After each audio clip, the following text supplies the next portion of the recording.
과테말라 아티틀랑으로 돌아왔고요. 다른 도시 갔다 다시 돌아왔습니다.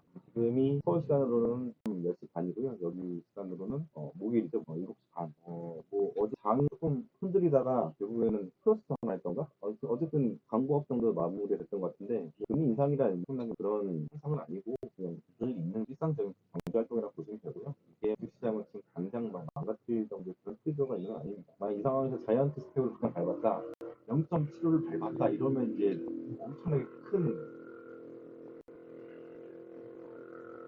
그런 충격이 왔을 텐데 그런 건 아니고요. 그래서 지금 시장은 조금 더 안정을 좀 찾아가는 그런 느낌이. 물론 이제 더 큰 거는 좀 기다려 보면은 이제 볼 수 있겠죠. 그 JP 모건의 그 제이미 다이먼 같은 경우에는 그런 얘기를 했더라고요. 7%까지 금리가 튄다 이렇게 얘기하는데 그 사람이 하는 얘기들은 뭐 지금까지 뭐 별로 맞았던 게 없어요. 실제 보면은 어떤 기업의 그 시장들은 오히려 그 산업에 있어서 잘 모르거나 사장님 말 좀 아끼라고 하잖아요. 뭐 예를 들어서 그 반도체를 많이 만드는데 삼성전자라는 그 기업의 회장 이재용 회장이 반도체에서 얼마나 잘하겠어요. 엔지니어들보다 잘 업계에서 잘 모르잖아요. 그러니까 정치적인 그런 발언이 아닐까 싶습니다. 어쨌든 제이미 다이먼이 하는 얘기들은요 늘 걸러요. 회장님이 뭘 아시나 늘 거르고 대단한 분이긴 한데 어쨌든 투자자 입장에서 볼 때는 그렇게 뭐 눈여겨볼 만한 비교해 볼 만한 그런 그런 사람은 아닌 것 같습니다. 어쨌든 제가 보니까 채권 수익률이 4.65, 4.5가 넘어가면 앞으로 어디까지 튈지 저도 모르겠다. 다시 없다 얘기 드렸었는데 그냥 뭐 한 하루 만에 4.65까지 올라왔습니다. 어제 한 1.7% 정도 올라간 것을 봤던 것도 기억나고요. 일단 10월 중순까지는 이제 국채 입찰이 너무 많기 때문에 이게 이제 금리 자꾸 건들 거예요. 올릴 거란 말이죠. 그러면 증시가 상당히 10월 달에도 버겁지 않을까 뭐 그런 생각을 합니다. 그리고 유가 같은 경우에도 유가도 지금 2.74불 어제는 9불까지 올라가는 신고르기를 하는 것 같아요. 유가가 왜 이렇게 많이 올랐을까?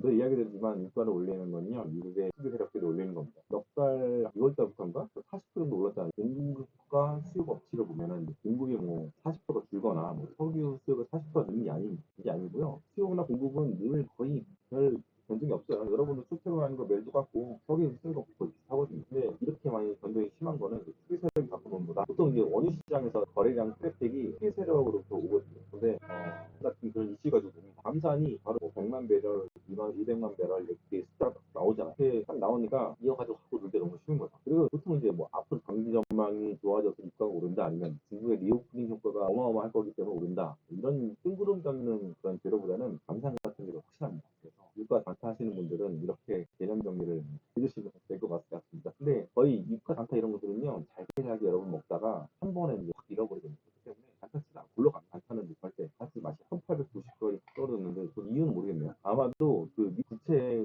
금리가 이자가 너무 많이 올라가니까 사람들이 이자도 안 주는 금에 대해서 별로 메리트를 못 느껴서 그런 게 아닌가 싶습니다.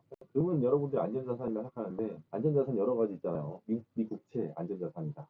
금 안전자산이다. 또 어떤 바보들은 비트코인 안전자산이다. 막 이런 얘기를 하는데 안전자산은 달러밖에 없습니다.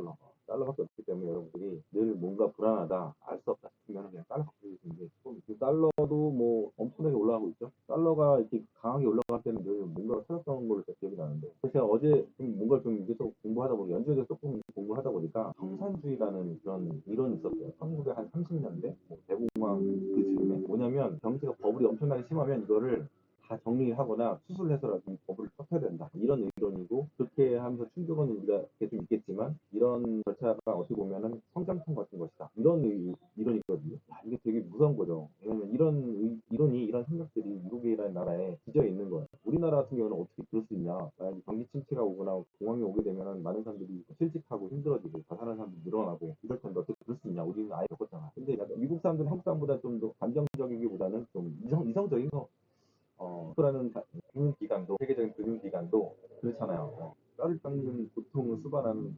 긴축을 굉장히 강조하잖아요. 그런 마찬가지입니다. 이론이 미국의 경제학과 교수들이라든가 기저 사회에 있다면 파월이 저런 생각을 하는 것도 문제가 아니겠구나. 늘 이야기 드리지만 파월은 경제를 망가뜨려서라도 인플레이션을 잡겠다는 생각이고 대공황 때도 그 당시 재무부 장관은 그런 생각에서 경제 물가가 더 중요하다. 그래서 물가를 잡으려고 노력을 했었고 그래서 경제가 굉장히 망가졌던 그런 아픈 역사가 있습니다.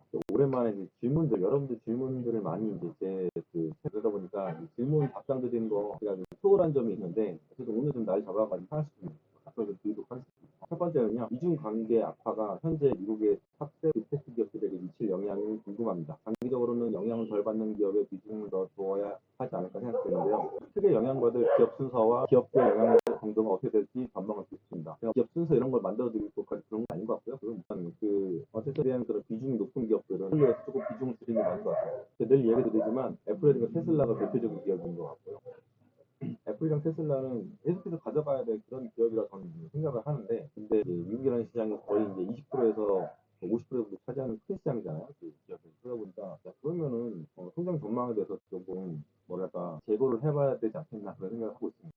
일단, 테슬라는 사본 적이 없고, 애플은 이제 다 정리했고, 지금 하나도 없는 상태긴 한데, 다음에 어떤 큰 시장이 올 때, 현금과 좀 바이더립을 해야 될 거 아니에요. 원래 가지고 있던 주식들을 다시 이제 비중대로 했었는데, 근래 들어서는 그런 생각을 하고 있고, 에너지주는 잘 없거든요. 에너지주도 한번 생각해보고 롱텀으로 한 5년, 10년을 갖고 가보는 것도 어떤가 생각을 하고 있습니다. 근데 확실하지 않은 거니까 여러분들의 이제 투자 성향이라든가 경험에 따라서 아마도 포트폴리오를 짜시는 게 중요하지 않나 생각합니다. 다음 질문이고요. 지표상 폭락장까지 시간이 한 6개월 남았다고 보더라고요. 산타랠리 반등 줄 때 팔고 폭락장 이후 분할 매수 다짐도 싶습니다. 저는 말이 안 되는 얘기인 게 산타랠리가 올지 안 올지 올 만한 그런 이유가 하나도 없어요. 산타랠리가 느리는 것도 아니고 제 기억에 산타랠리가 없던 적이 더 많아요. 그러니까 약간 공부하셔야 돼요. 공부를 하셔야 될 것 같습니다. 경험이 없으시면요, 공부를 해서 간접 경험으로 급속한 부분들을 좀 채워야 된다고 생각하고, 그리고 이제 금리를 인상하다가 고점을 이렇게 유지가 되는 기간이 평균적으로 9개월 본다고 하는데, 그것도 그때 달라요. 사이에 뭐 터지거나 여러 가지 요인들이 지점들을 고무줄처럼 눌렀다 줬다 할 수 있는 거거든요. 그렇다 보니까 6개월 그냥 평균이고 1년 반이 될 수도 있고 다른 겁니다. 예를 들자면 장단기 금리 역전 같은 경우에도 이게 누가 2년 가까이 될 줄 알았어요. 전혀 다른 상황이고요. 너무 기계적으로 딱딱딱 간다고 보시면 안 돼요. 이거는 애널리스트들이 굉장히 실수 많이 하는 거예요. 기계적으로 과거에 이랬었고 이 지표가 이럴 때 이랬으니까 이렇게 된다. 이렇게 가는 거는요. 저는 그런 숫자는 그냥 지양합니다. 그런 것보다는 오히려 지금 상황이 어떻게 진행이 되고 있고 과거 어떤 부분이 다른지 같은 그런 스타일입니다. 네, 다음이고요. 실물 경제에 대해서는 저도 많이 공감합니다. 농업 계통인데요. 농업도 지금 노동집약적 산업인데 사람이 없어서 일 못합니다. 기존에 있는 분들도 나이 많으시고 포기한 분도 많이 계시고 포기가 한국에서 이제 농업이 끊겨가는 그런 느낌입니다. 제가 종사하는 농업 기계 쪽은 작년부터 이상하게 느낌이 오다가 올해 다른 종류의 기계는 아닐 수 있지만 판매가 반토막이 났습니다. 내년엔 더 불안할 것 같고요. 정말 각자도생이라는 말이 실감됩니다. 농업 쪽에 계신 분 같은데 농업도 그래도 이제 수요가 꾸준하다 보니까 괜찮을 줄 알았는데 기계 판매가 반토막이 났다. 오늘도 잘 들었습니다. 달러가 올라가는데 이 추세가 계속 될까요? 추세가 계속 풀리게 되면 이제 좀 있으면 0.75까지 이제 올라갈 거잖아요. 진짜 어마무시한, 그러면 시중에 돈들을 계속해서 빨아들이고 어떤 목적이 있기 때문에 연준이 계속해서 돈을 지금 금리를 올리겠는데 가장 큰 이유는 돈을 빨아들이는 거죠. 그런 목적도 굉장히 크다고 생각해요. 이게 이자를 올리는 게 미국 같은 나라들은 해외로 다 열려 있잖아요. 돈들을 계속해서 빨아들이면서 오히려 시중의 통화량을 올리는 그 효과가 있는 거예요. 예를 들자면 모든 사람들이 서울 아파트, 강남에 살고 싶어 하는데 여기가 이제 사람들이 이제 몰리다 보니까 월세 이자율이 올라가요. 그러면 지방에 있던 사람들도 강남에 있는 아파트 하나 사가지고 월세 하나 주면 진짜 받지 않을까 싶어. 그런 생각할 수도 있잖아요. 그런 거랑 비슷해요. 그러다 보니까 사람들이 다 강남으로 몰린 거예요. 이제 지방 아파트, 지방 건물들, 부동산들을 버려두고 다 강남으로 가는 거예요. 그렇게 되면 이제 지방 공동화가 되는 거고. 그래서 지방이라고 말하는 거는 미국을 제외한 모든 다른 나라들, 이 모든 나라들이 가난해지고 있잖아요. 한국도 이제 흑자가 적자로 변하면서 이제 가난해지고 있는데 이 모든 것의 원인은 금리 인상 기조에 있다고. 이 추세는 금리가 올라간다면 올라갈수록 계속해서 사람들은 달러를 원하기 때문에 달러가 올라갈 수밖에 없다. 다음 질문이고요. 나스닥이 미만 이후에 3.5배 정도 오른 것 같은데 그렇게 많이 올랐나? 찍어서 올린 게 아닌가요? 그만큼 버블이 낀 건데 그게 꺼질 수 있을까요? 민주당, 공화당 뭔 문제 말씀 좀 찍어서 해결하려고 하는데 그래서 계속 불어나고 암이 사무되는 것 같아요. 나스닥이 미만 이후에 3.5배 정도 오르긴 했는데 그게 뭐 돈 풀어서 다 오른 건 아니고요. 그런 부분도 당연히 있고 한편으로는 새로운 그 테크놀로지 기업들 생각하셔야 돼요. 이맘때 뭐 지금의 그 IT 기업 예를 들어서 매그니피션 세븐 기업들 있잖아요. 걔네들이 뭐 존재감이 크지 않았잖아요. 애플이 그때 엄청나게 존재감이 큰 기업이기 때문에 돈 풀어서 이제 다 오른 건 아니고 사실 돈을 풀어서 나중에 늘 이제 문제를 해결하고 했었는데 도로암이 타운된 건 아니에요. 그 중간중간에도 지난 한 15년 동안 조정이라는 게 있었거든요. 그런 부분들도 생각하셔야 될 거기 때문에 도로아미타불은 아니고 근데 문제는 그렇게 돈을 풀수록 재정과 재무부, 재정 경쟁성이 굉장히 안 좋아졌는데 대표적인 게 여러분들 이제 미국이 부채를 발행하게 되면 빚을 진 거잖아요. 그러면 이자를 줘야 될 거 아니에요. 그러면 이 이자 비용이 어디서 나가냐면 미국의 예산에서 나가요. 예산에서 나가는데 이 예산에서 이자 비중이 얼마나 커서 바로 25%나 쳐서 와 국방비보다 더 많은 거예요. 그러니까 회계연도가 딱 시작하고 몇 달 안 지나서 셧다운 막 이게 생긴 돈다 썼으니까 셧다운 얘기 나오고 있고 그래서 5월 3일 타결되잖아요.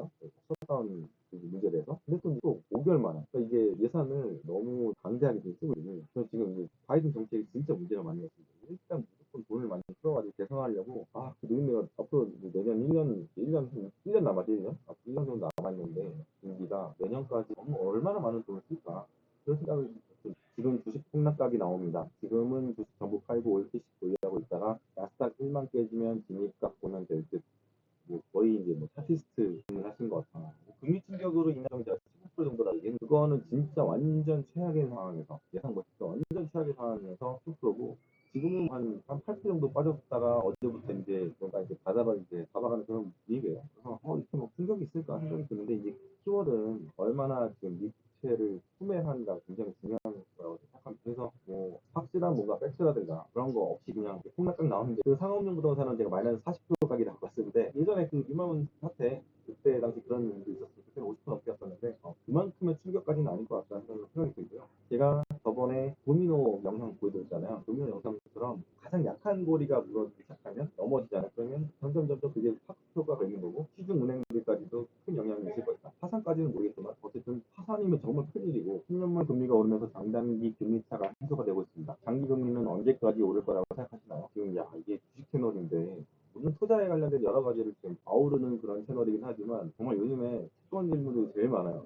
저번에 언제 일요일 날그 저녁에 그 라이브 특권 질문했어요. 시장에서는 11월 금리 인상에 대해서 외면하고 있다가 전세가 바뀐 상황이잖아요. 이제 12월이 이제 당연히 오르게 되고 그 뒤로 더 올릴 것인가에 대해서는 저는 충분히 가능성이 있다고 보고 있는 상황입니다. 근데 문제는 지금까지 장기랑 단기 금리차가 역전되어 있는데 이게 점점 이게 잘 맞아가고 있는 그런 상황이 됐는데 역배열이 이제 정배열로 가는 그런 상황이죠. 장단기 금리 역전 현상이 지금까지 계속 지속이 됐던 이유는 급하게 물가를 잡기 위해서 연준이 올렸기 때문에 일어난 그런 일시적인 현상이었다고 저는 보고 있고 이게 불량을 나타내는 게 아니라고 말씀드렸잖아요. 장기 금리가 올라가는 가장 큰 이유는 인플레이션을 못 잡을 수도 있겠다. 장기 인플레이션이 높은 지수될 수 있을 것 같다. 보는 것 같아요. 그런 이야기를 들었던 건데 이제서야 시장이 반응한 거고 시장이 굉장히 똑똑한 부분도 있지만 어떨 때는 굉장히 멍청할 때도 많다 이런 생각들을 하실 수 있어요. 어디까지 올라갈지 누구도 모르죠. 제이미 다이먼은 장기인지 10%까지 간다고 했는데 디렉트먼도 5.5% 얘기했었잖아요. 지금 10년물 기준으로 볼 때는 4.68 정도까지 올라갔는데 이제는 우리가 예측의 영역이 아니고요 대응 영역이라고 하는 말도 좀 웃긴 것 같고 이제는 국채 전망, 금리 전망은 저도 손을 놔버렸습니다. 아직까지도 11월에 금리를 안 올릴 것 같다 이렇게 얘기하는 사람들이 있는데 이거는 이제 진짜 시장을 모르는 사람들이 얘기인 것 같다. 그냥 희망회로라고 보시면 될 것 같고 앞으로 한 번, 두 번, 세 번, 내년에도 올릴 수 있을 가능성이 있겠구나. 다음 질문이고요. 정부가 인위적으로 돈 풀어 만든 생산이 생각보다 오래 갑니다. 뭐 미국이 돈을 풀어서 경제 성장을 도모했던 역사는 몇십 년 됐기 때문에 생각보다 오래 간다는 생각은 그렇다. 예전에 MMT 창자들이 항상 경제가 어려우면 돈만 풀면 된다고 했고 귀신같이 다시 좋아졌습니다. 앞으로가 궁금합니다. 저는 그 팬데믹이 터졌을 때 2, 3년 뒤면은 MMT 시대가 올 것 같다 이렇게 했었거든요. 이게 2020년 3월이잖아요. 그 정도가 되니까 거의 MMT랑 다름없을 정도로 돈을 많이 쓰는 시대가 이게 와버렸어. 근데 이게 지속이 가능할까? 그건 저도 의문이에요. 저도 잘 모르겠어요. 근데 만약에 그렇게 가게 되면 결국에는 파멸이 아닐까라는 생각이 들고 지금 미 국채 시장 입찰 경쟁률이 엄청나게 떨어지고 있거든요. 2.5대 1까지 나왔어. 와 이건 정말 충격적인 거고 진짜 정말 이렇게 돼서 이제 뭐 대1, 2대1, 1대까지 보게 되면 진짜 미국 국채는 예전에 안전자산의 위치뿐만 아니라 그냥 존재에 대해서도 좀 생각을 많이 해봐야 되지 않나 생각이 들고요. 저 같은 사람들은 이런 국채를 안전자산을 전혀 생각하지 않기 때문에 단 한 번도 안전자산 생각해 본 적이 없어요. 근데 갈수록 이 위치는 점점 흔들리지 않을까. 그에 대한 두려움이 지금 금리 인상이 팍팍팍팍 시중금리가 계속해서 팍팍팍 올라가는 그 이유 중 하나가 아닐까 생각합니다. 돈을 계속해서 풀기 때문에 돈이 쓰레기가 되는 것 같아요. 저는 예전에 비해서 돈 1달러의 가치가 많이 떨어지긴 떨어졌거든요. 뭐, 국자는 뭐 60년 동안 90%가 떨어졌다 얘기하는데 여러분 사과가 100원이 1000원이 된다고 해서 돈이 쓰레기가 되나요? 아니죠. 돈은 계속해서 필요해요. 영 하나가 늘어나는 그 정도? 그 정도 자릿수 달라질 뿐이지 돈의 가치가 쓰레기가 된 건 아닙니다. 물론 뭐 베네수엘라든가 아르헨티나처럼 1년 동안 200%만 인플레가 터지면서 커피 가치가 진짜 막 뭐랄까 사과나 살려면은 솔직히 이만큼 써야 돼가지고 막 가치가 이렇게 폭락한 경우가 아니라면 미국이 그럴 가능성은 없다고 생각합니다. 그렇게 됐을 때 돈이 이제 쓰레기가 됐다. 가치는 살아있어. 이런 이야기들은 이제 코인 하는 사람들 되게 많이 하잖아요. 이게 약간 어떻게 보면 세일즈 멘트거든요. 세일즈 멘트. 코인을 많이 사나 이런 의미로 하는 건데 사람들이 그게 진짜인가 보다 하고 바보같이 이 사람들 얘기 똑같이 한 거죠. 이제 돈을 계속 풀기 때문에 돈은 쓰레기가 될 것이야 떨어질 것이기 때문에 코인을 사야 돼. 왜냐면 왜냐면 얘는 희소성이 있기 때문에 무슨 얘기를 하는데 이게 노이의 비약이 연계 꽉 거예요. 그리고 금융국가처럼 튀는 거야. 만약에 지금 달러의 가치가 그렇게 불쉐시면 왜 달러 인덱스에 그치고 달러가 비싸지는지 한번 생각해 보세요. 왜 원화는 1350원을 넘어서서 1360원까지 갈까? 달러가 그렇게 최악인가? 한번 생각해 보세요. 진짜 진정한 그 안전자산은 달러고요. 달러는 모태부터 부족이었습니다. 달러를 비판하기 전에 본인 수중에 달러가 얼마나 있는지 한번 생각해 보세요. 그 다음 분이고요. 그 후반입니다. 직장은 반도체 후공정 장비업체에서 근무 중이고요. 미국 장비회사고 이미 우리는 지난 2016년부터 중국 수저로 이관해서 핵심 장비를 생산 중에 있습니다. 근데 웃깁니다. 미국보다 중국이 더 잘 만듭니다. 중국은 무서운 나라입니다. 특히 그들의 공산당이 더 그러합니다. 항상 공부하고 똑똑합니다. 어떻게 보면 싸구려 미국, 돈 없는 유럽, 비열한 일본, 이게 제 그걸 보면 업계에 계신 분들 이야기 제가 눈여겨보고 있고 이런 분들은 저희 단톡방 오셔가지고 좀 좋은 얘기들 많이 해주셨으면 좋겠어요. 멤버십 가입하셔서 오셔도 되고 힘드시면 영상 하단에 그 이메일 있거든요. 이메일 주셔가지고 저한테 요청해 주시면 제가 열어드리도록 할 거의 그 603분 정도 지금 단톡방에 계신데 정말 이런 분들 도움을 정말 많이 받습니다. 감사합니다. 이준기가 넘어가도 경제가 살아있을 수 있나요? 상업용 부동산 문제 터지면 경기 침체 아닌가요? 경기 침체 오면 금리 빠지지 않을까요? 경기 침체가 아니고 경기 공황이 이맘때 주식 안 해보셔서 잘 모르실 것 같은데 공황과 침체는 전혀 다릅니다. 물론 경기 침체도 상당한 거긴 하죠. 일단 금리를 탁 올린다고 경제가 팍 무너지지 않아요. 여러분들 코로나 감염되면 감염 안 돼봤지만 바로 아프진 않잖아요. 반복기라는 게 있어요. 지금 금리가 이제 5%인데 기준금리가 5%도 못 버틴다고 봤거든요. 근데 어떻게든 버티기 버텨서 여러 가지 이유. 가장 큰 이유는 해외에서 돈들을 따들고 미국 들어와서 채권 사고 주식 사고 설비 인사 엄청나게 하고 삼성은 35조 투자했고 그리고 TSMC는 120조 투자했거든요. 미국에다가 엄청난 거예요. 120조 투자가 얼마 정도 할까요? 120조가 얼마나 큰 투자일까요? 생각을 해봤는데 보통 신도시 하나 짓는데 2, 30조 정도 되는 걸로 알고 있거든요. 이게까지 가능한데 보통 일반 신도시를 그렇게 많이 짓는 건데 모르긴 못해 몰라도 이제 삼성전자 35조랑 TSMC랑 155조잖아. 근데 걔네만 미국에 투자한 게 아니잖아. 크고 이번에는 많은 기업들이 전 세계에서 IRA를 굉장히 엄청나게 들었었는데 거의 현대차도 10조 이상 들었던 것 같고 제가 알고. 그러면 이 몰핀 이제 투자 러시가 끝나게 되면 한 내년 정도로 끝나겠죠. 하반기나. 그러면 이제 성장 동력을 이제 많이 성실하게 되면 이제 금리 오고 다음 질문이고요. 나름 극위험 회피형이라 채권도 무조건 실물만 사고 있습니다. 그런데 지금 올라오고 있는데 어떠세요? 그러니까 지금 그 채권 경쟁률도 떨어지고 금리 그 이자 올라간 이유는 앞으로 채권이 계속 발행이 될 텐데 엄청나게 많은 양이 발행이 될 텐데 점점 경쟁률은 떨어지고 금리는 더 올 거라 생각하기 때문에 사람들이 지금 당장 이 국채 입찰을 미루고 있는 거, 안 사고 채권을 미루고 있는 거라고 봅니다. 이야기 드리는 게 이제 4.5%가 넘어가면 예상이라는 부분이 굉장히 무의미해졌다. 그렇게 보시면 다음 질문이고요. 엄청 풀린 통화량은 어디 있나요? 기업? 개인? 지금 뭐 주식에도 많이 들어가 있고 이미 빠졌다고 해봤자 뭐 고점 대비 7, 8%인데 엄청나게 들어가 있고 개인들도 돈 많아서 은퇴한 사람들 많고 그리고 이제 기업 유보금에도 많이 들어갔죠. 애플이 현금 200조인가? 엄청나잖아요. 삼성전자도 100조 갖고 있고 그 안타깝죠. 개인들이 갖고 있어야 되는데 근데 개인들은 지금 저축률이 폭락하고 있어.